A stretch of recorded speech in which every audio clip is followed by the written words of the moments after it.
So the next question is, and Tony touched on this, on using hashtags, and you gain followers and you lose followers, is some of the content that's posted on social media what makes you lose or gain followers? And I will say, as a personal example, is as for all of my adult life, I've worked in the cannabis industry, and I did not post this on my Instagram account for a very long time. And as I've started to post it, I've lost hundreds of followers, sometimes thousands, and I've gained this new set of audience back that's very accepting of all plants and all types of medicine and all different ways that you grow and the products that you use. My mission on social media has been using the products you find in the hydroponic shops that's used to grow a specific crop, to grow amazing kale, amazing chard, tomatoes, and any kind of vegetable that's out there, because it's all gardening. So back to my question, though, is what have you guys posted, or content-wise, it's either lost or gained or changed the audience of who you have for followers? I'm going to start off on this one. I would say it's a very delicate balance. Like, I think that anything that could be taken as offensive or taboo can definitely make your followers drop pretty quick.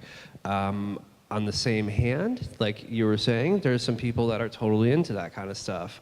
So the place that I've really spent the most of my time in the last 4 years has been a Catholic-based charity. So I was kind of limited to how much I could put out there that would be perceived as negative or kind of over the top.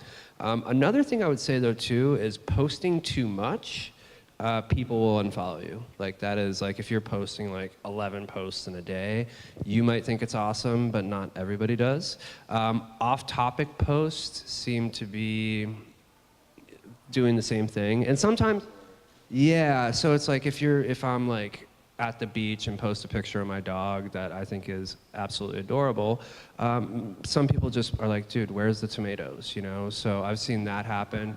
On the same token, I took some time off of Instagram and stopped posting, and my followers dropped then too. So again, I think it's delicate and kind of finding that balance for your personal page.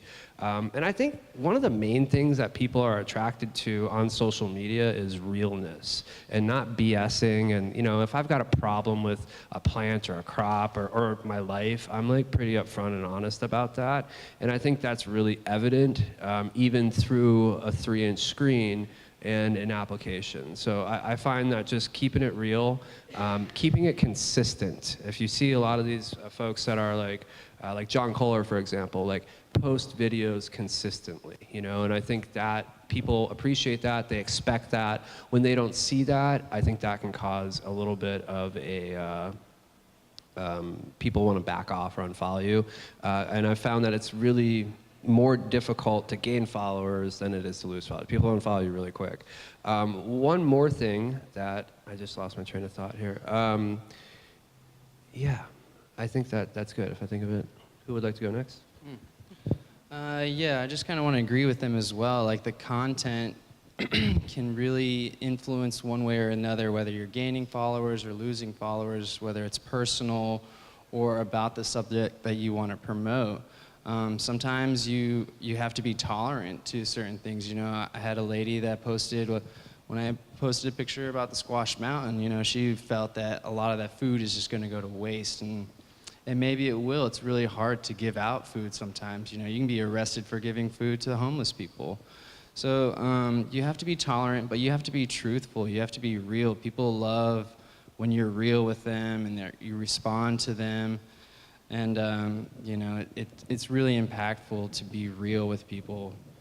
Sometimes, like you said, with posting too much content, it's nice to just post one photo for the day and then go into your story, and you can share tons of photos, you can share videos, you can do live feed. Sometimes I'll get more views through sharing one photo and then going into my story and sharing contents. Like today or the other day, I was just showing pictures of tons of the corn that we have over there at the Rare Seed exhibit, and each one of those got over 50 views within an hour or so. So it was pretty nice to see that. Yeah, you have to be careful sometimes with personal and business, or what you're passionate about. But bringing those things together and being open with with what you're passionate about is really important, being truthful. I have one. I'm sorry, Daletron. Love you.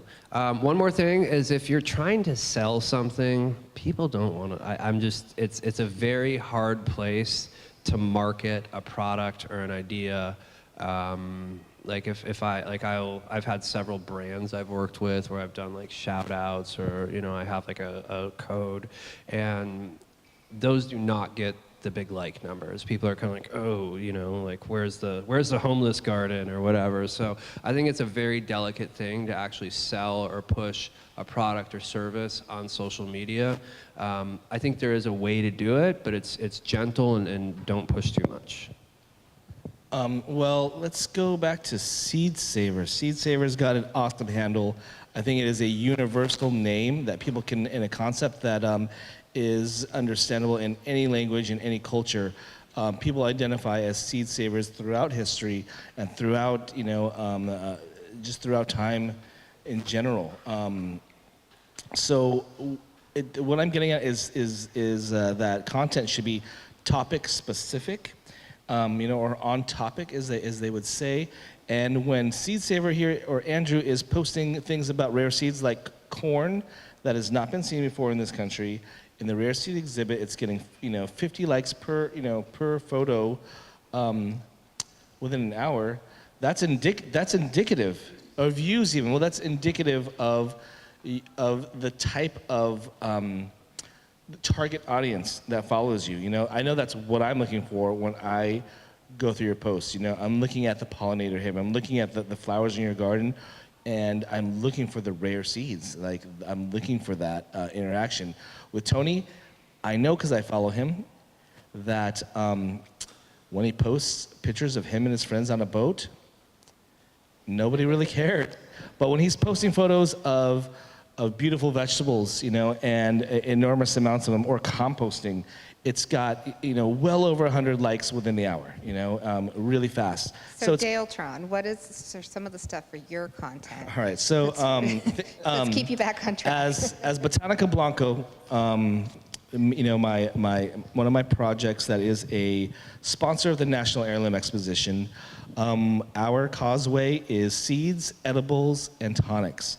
Again, I say we promote lifestyle. So growing things, eating things, and and healing, in a variety of ways. And I am a purveyor of raw chocolate and cannabis-infused goodies. I was told when I came to the expo to kind of tone it down and keep it clean, and I have since then. And I've noticed that when I post anything related to cannabis, I lose likes. I'll lose followers. I could watch it. I could say, watch me post this, and watch the numbers drop. Another thing that will happen, and I've only recently gotten used to, is posting things about my private self. As a gay American male, I don't see the reason to advertise it, wave a flag in every photo and put it in my profile. But if I were to when I started posting photos of my boyfriend and I, either holding hands or kissing, just completely innocent things that most people would see as innocent if it was a straight couple, I noticed that we would lose likes. That bugged me for a little bit, But could it be they're following because they're basing on the content of seed saving, and when you post off content, no matter that's what possible, it is? but this is on my personal account as well, and it's lifestyle, and that's food freedom, that is freedom for everything, that's equality, that all goes together, it's hand in hand. Censorship is censorship. What I come to realize is that there is a type of following that is productive, to your lifestyle. This is what we call a target audience, and the ones that look at these photos of cannabis-infused chocolate, which you can't tell by looking at it, which is completely legal, or you're looking at a picture of me holding hands or giving my boyfriend a peck, and you're unfollowing me, good riddance. You are not the target audience I'm looking for. And I'm sure there's plenty of other content for you out there. So. Thank you.